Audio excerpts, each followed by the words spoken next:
Fox 10 News is back. It's 5:12. It may not be much of a weekend shaping up for Republicans in Congress. They're having to work the weekend.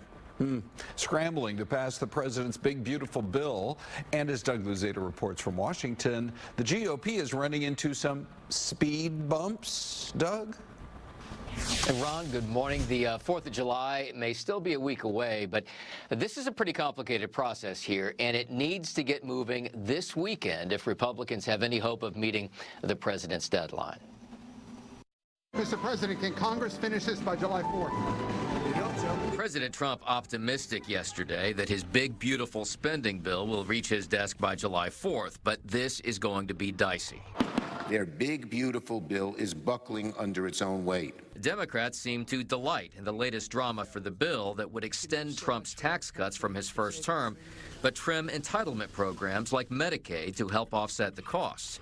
And while the president may be the leader of the free world, the most powerful person in Washington right now may be Elizabeth McDonough.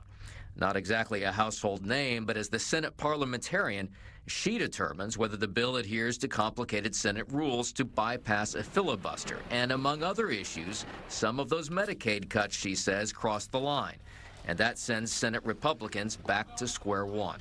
Everything is challenging, but they're all speed bumps, and we have contingency plans, Plan B and Plan C. The House, meantime, has already passed the bill, and they will have to sign off on any changes the Senate now makes. Some House Republicans say they won't let the Senate box them in pursuit of the July 4th deadline. We're not going to get jammed on this.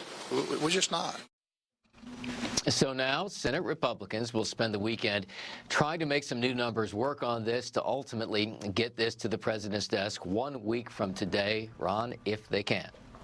It seems, Doug, as though the most controversial aspect of these cuts to Medicaid is the new work requirement that able-bodied younger people have got to work if they want this particular taxpayer benefit.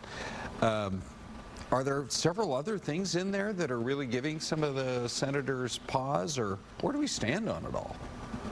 Well, yeah, and that's a politically popular notion, work requirements for welfare programs. The issue you run into with the parliamentarian, for instance, are some other aspects of Medicaid cuts, including how states are reimbursed and how they tax Medicaid providers and so on.